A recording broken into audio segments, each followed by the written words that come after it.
నిన్నటి నుంచి అయితే సిట్ విచారణ కొనసాగుతుంది. ఇటు నిజంగా కేటీఆర్ కావచ్చు, హరీష్ రావు కూడా, తర్వాత ఇంకా మిగతా కొందరు కూడా ఉన్నట్టుగా కూడా తెలుస్తుంది. ఒకసారి తెలుసుకుందాం. సిట్ ప్లాన్ బి సాక్షులుగా కేటీఆర్, హరీష్ రావు స్టేట్మెంట్ రికార్డ్. త్వరలో సంతోష్ రావు, కవితను సైతం పిలిచే ఛాన్స్.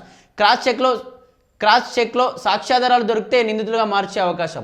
మార్చి 10 వరకు ప్రభాకర్ రావు ఇంటరిమ్ ప్రొటెక్షన్ అలవుగా విచారణ పూర్తి చేసేలా ప్రణాళిక. ఫోన్ ట్యాపింగ్ కేసులో 160 సిఆర్పిసి నోటీసుల వెనుక సరికొత్త వ్యూహం అని చెప్తా ఉన్నారు.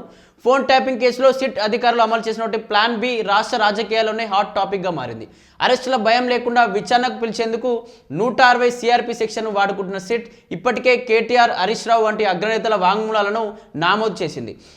మాజీ ఎంపీ సంతోష్ రావు, మాజీ ఎమ్మెల్సీ కవిత ఆమె భర్తను కూడా విచారణకు పిలుస్తారనే చర్చ జరుగుతున్నది.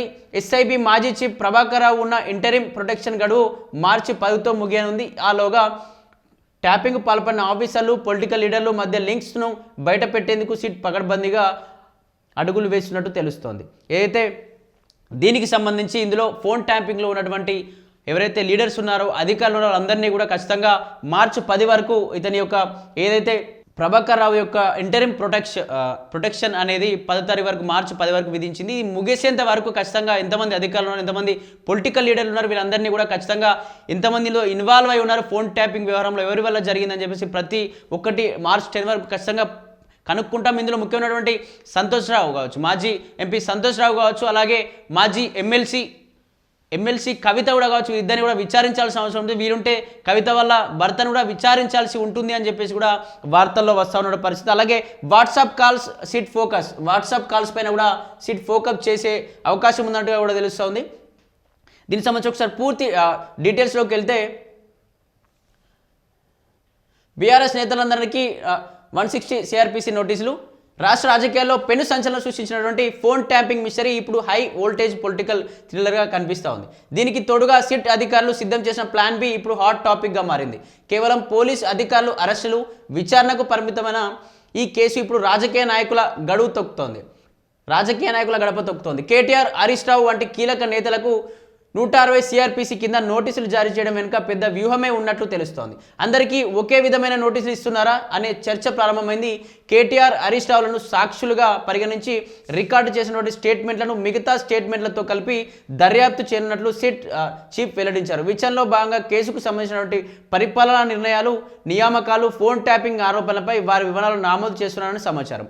అరెస్టులకు 160 సిఆర్పిసి అస్త్రం. సాధారణంగా ఏ కేసులైనా సమాచారం తెలిసిన వారిని సాక్షులుగా పిలుస్తారు. ఇక్కడ కూడా మీకు ఈ విషయాలు తెలుసా అని అడిగే సాకుతోనే విచారణ మొదలవుతుంది. అధికారులు అడిగే ప్రశ్నలకు వారు ఇచ్చే సమాధానాలు రికార్డు చేశారు. ఒకవేళ విచారణలో పొంతనలేని సమాధానాలు వస్తే లేదా సాక్ష్యాధారాలు దొరికితే సాక్షులుగా వచ్చిన వారు నిందితులుగా మారడానికి ఎంతో సమయం పట్టదని 160 సిఆర్పిసి సెక్షన్ తెలుపుతుంది. నిందితుడిగా పేర్కొని నోటీసులు ఇస్తే కోర్టును ఆశ్రయించి ఇంటరిమ్ ప్రొటెక్షన్ తెచ్చుకుంటారన్న నేపథ్యంలో సిట్ 160 సిఆర్పిసి అస్త్రం సంబంధించినట్టు తెలుస్తుంది. ప్రభాకర్ రావు ఇచ్చే సమాచారం లేదా ఆయన పైన సిట్ చూపే ఆధారాలతో ఈ కేసు మరికొన్ని అరెస్టులు జరగవచ్చని తెలుస్తోంది. 120 సిఆర్పిసి గురించి తెలిసినటువంటి బీఆర్ఎస్ లీగల్ టీం సూచనలతోనే ఆ పార్టీ నాయకులు, కార్యకర్తలు కేటీఆర్, హరీష్ రావులను విచారణ సమయంలో ఆందోళనకు దిగినట్టు తెలుస్తోంది. అయితే 160 సిఆర్పిస్ అని చెప్పేసి ఈ పెద్ద అస్త్రాన్ని వాడుతూ ఉన్నాడు సిపి సజ్జనార్ అని చెప్పేసి కూడా వార్తల్లో వస్తూ ఉంది. ఇప్పటికే హరీష్ రావును విచారణ పిలిచిరు జూబ్లీహిల్స్ పిఎస్కి, తర్వాత కేటీఆర్ను పిలిచిరు, ఇప్పుడు కూడా నెక్స్ట్ కవితను పిలవబోతూ ఉన్నారు. అలాగే సంతోష్ రావును కూడా పిలవబోతున్నారు. అలాగే కవిత భర్తను కూడా ఈ విచారణలోకి పిలిచే అవకాశాలు ఉన్నాయి అని చెప్పేసి కూడా వార్తల్లో తెలుస్తూ ఉంది. దీనికి సంబంధించి సిఆర్పిసి నోటీసుని పెద్ద అస్త్రంగా వాడుకుంటా ఉన్నారు. ఓన్లీ సమాచారం కావాలి అని చెప్పేసి పిలిపించుకొని వాళ్ళ యొక్క స్టేట్మెంట్ని అన్నింటినీ కూడా రికార్డ్ చేసి భద్రపరిచి అసలు వీళ్ళే హరీష్ రావు ఏం చెప్తా ఉన్నాడు, కేటీఆర్ ఏం చెప్తా ఉన్నాడు, ఇంకా మిగతా ప్రభాకర్ రావు ఏం చెప్పిండు, ప్రభాకర్ రావు యొక్క లీక్స్లో ఎవరి పేరు బయటపడిందని చెప్పేసి పూర్తి విషయాలు తెలుస్తూ ఉన్నాయి. వీళ్ళ యొక్క వాట్సాప్ కాల్ డేటా కావచ్చు, హిస్టరీని కూడా మొత్తం చెక్ చేస్తూ ఉన్నారని చెప్పేసి కూడా ఇక్కడ వార్తలో నిలుస్తూ ఉంది. పెద్ద సంచలన వార్తలుగా మారిపోయాయి. ఎందుకంటే దీనికి సంబంధించి మాట్లాడిన ప్రతి ఒక్కరిపైన కూడా, దీనికి సంబంధించిన ప్రతి ఒక్కరి వార్తలపైన కూడా పెద్ద ఎత్తున నజర్ వినిపిస్తూ ఉంది. అలాగే వాట్సాప్ కాల్స్పై సిట్ నజర్. ఫోన్ ట్యాపింగ్ వ్యవహారంలో మరో కీలక పరిణామం చోటు చేసుకుంది. ఈ కేసును దర్యాప్తు చేసినటువంటి సజ్జనార్ నేతృత్వంలోనే సిట్ ప్రత్యేకంగా వాట్సాప్ కాల్స్పై దృష్టి పెట్టింది. ఈ నేపథ్యంలో దాదాపు 600 వాట్సాప్ కాల్స్ రికార్డుల కోసం సంబంధించిన విపిఎన్ సంస్థలకు లేఖలు రాసింది. 2023 జనరల్ ఎలక్షన్ సందర్భంగా చోటు చేసుకున్నటువంటి ఫోన్ ట్యాంపింగ్ వ్యవహారంలో ప్రాథమికంగా పోలీసులు చేసినటువంటి దర్యాప్తులో గుర్తించిన అంశాల ఆధారంగా సిట్ ఇప్పుడు వాట్సాప్తో పాటు ఇతర వర్చువల్ నెంబర్స్ డాటా కోసం ఆరా తీస్తోంది. ఈ కేసులో నిందితులు ఉన్నటువంటి ఎస్ఐబి మాజీ చీఫ్ ప్రభాకర్ రావు, ప్రణీత్ రావు, తిరుపతన్న, భుజంగరావు, రాధాకిషన్ రావులతో పాటు ఇతర అనుమానితులకు సంబంధించిన వాట్సాప్ కాల్ చిట్టాలను విశ్లేషించేందుకు పోలీసులు సిద్ధమయ్యారు. ఈ కేసు దర్యాప్తులో పోలీసులు సేకరించినటువంటి ప్రాథమిక ఆధారాల అనుగుణంగా విపిఎన్ నంబర్ల డాటా వస్తే మరిన్ని సాంకేతిక ఆధారాలు లభిస్తాయని చెప్పేసి పోలీసులు ఆశిస్తున్నట్టు కూడా తెలుస్తోంది. పోలీసులు అవమానిస్తున్నటువంటి వారందరూ వాట్సాప్ కాల్స్ ద్వారా ఏ లొకేషన్లో ఉండి మాట్లాడారు, ఎంతసేపు మాట్లాడారు, ఏ సందర్భంలో ఏ రోజు ఫోన్ కాల్స్ వచ్చాయి, ఇంటర్నెట్ను ఎన్ని గంటల పాటు వినియోగించారు, ఇలా అనేక విషయాలను ఇంటర్నెట్ ఫోన్ కాల్ డివైజర్ రికార్డుల ద్వారా వచ్చే సమాచారంతో పోలీసులు మరింత లోతుగా విశ్లేషిస్తున్నారని విశ్వసనీయ సమాచారం.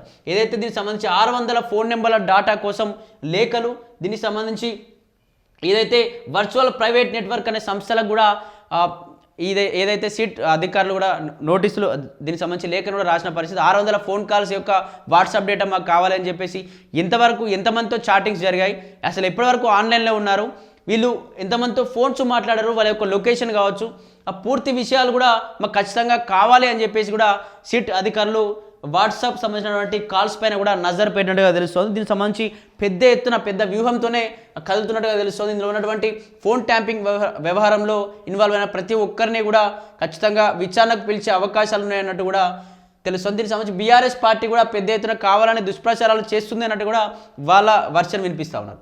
అలాగే మిగతా వార్తల్లోకి వెళ్ళే ప్రయత్నం చేద్దాం. అలాగే